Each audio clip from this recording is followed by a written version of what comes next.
So let's start with John Dryden's Absalom and Achitophel. So I will be starting with an introduction of John Dryden's Absalom and Achitophel.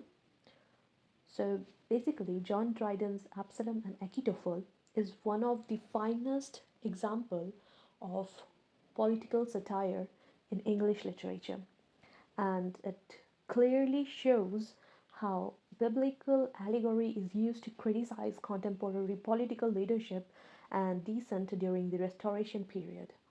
The poem was written in 1681 during the Exclusion Crisis, when there was an intense political debate about whether James, the Catholic brother of King Charles II, should succeed the throne.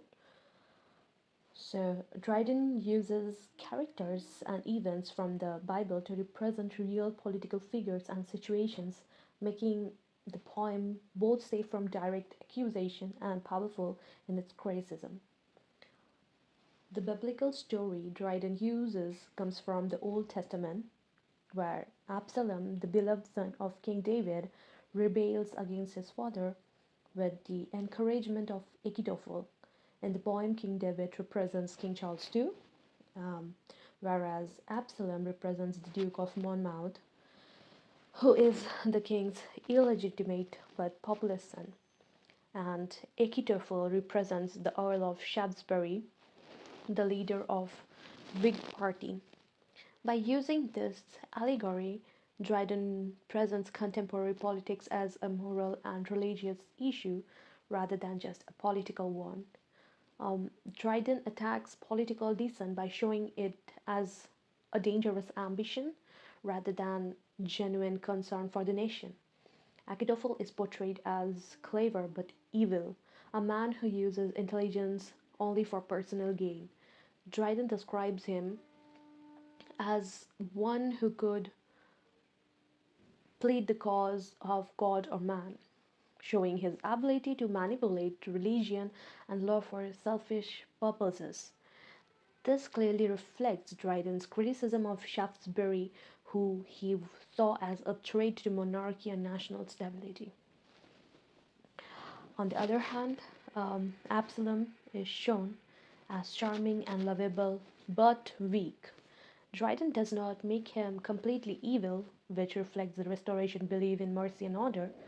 Lines like "Be aware the fury of a patient man" show the king's restrained authority and moral superiority. Dryden suggests that rebellion may begin with good intentions, but the ends in chaos and destruction. So let's start with the summary. It is a very big poem, and each of the part could not be able to cover. So I will be giving overall summary. So the poem recalls early biblical times when Israel's king David ruled with great power and many wives and children. Among his sons, none was as handsome, admired, and promising as Absalom. His beauty, charming, and noble qualities won him praise from everyone. David loved him dearly and wished to see him happy and successful. However, Israel's people, often restless and harder to govern, were easily swayed by new ideas of liberty. They began to imagine freedom from David's rule, though they had prospered under him. Achitophel, clever but dangerous, saw this discontent and used it for his own ambition. He knew Absalom's popularity could be turned against David. The poem shows how Absalom's natural gift, that is, beauty, grace, and charm, made him a perfect figurehead for rebellion, even though David himself ruled wisely and mildly. The Jewish leaders and priests, motivated by envy and selfish interests, also joined in stirring unrest. Thus, a plot began where Achitophel persuaded Absalom and others that David's mildness was weakness and that a new ruler was needed. It talks about how false teachers and scheming leaders often win followers, not by strength, but by trickery, lies, and clever speeches. Achitophel is introduced as a very intelligent and talented man, but he is restless, ambitious, and never satisfied with peace. Instead of using his skills for good, he uses them to stir up trouble and rebellion.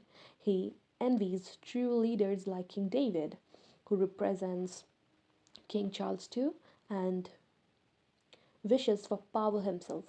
Achitophel pretends to be a patriot, but in reality, he misleads people, spreads hatred, and pushes them towards or could be dangerous actions.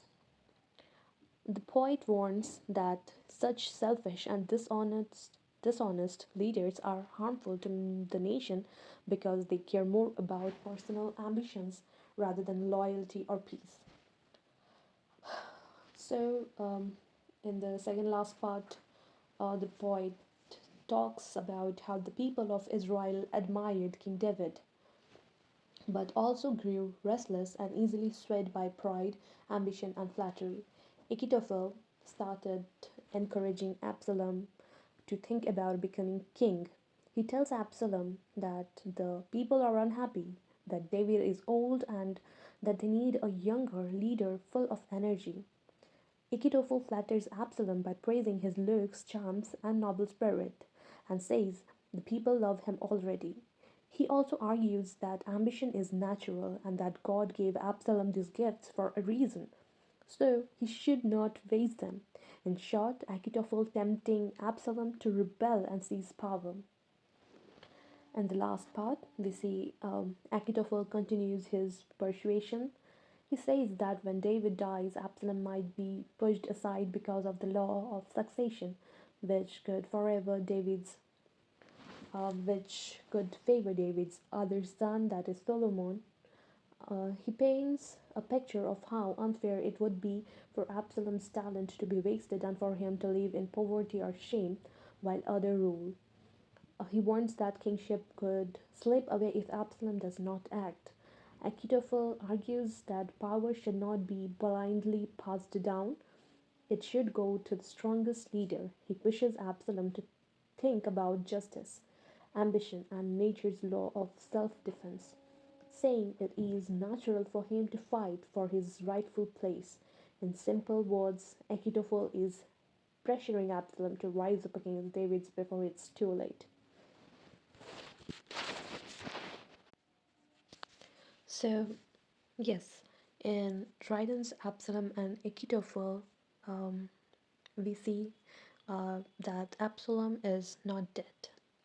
So, what happens is in the Bible, Absalom dies violently and Achitophel commits suicide, while in Dryden's poem, both remain alive with Absalom forgiven and Achitophel morally condemned but politically untouched.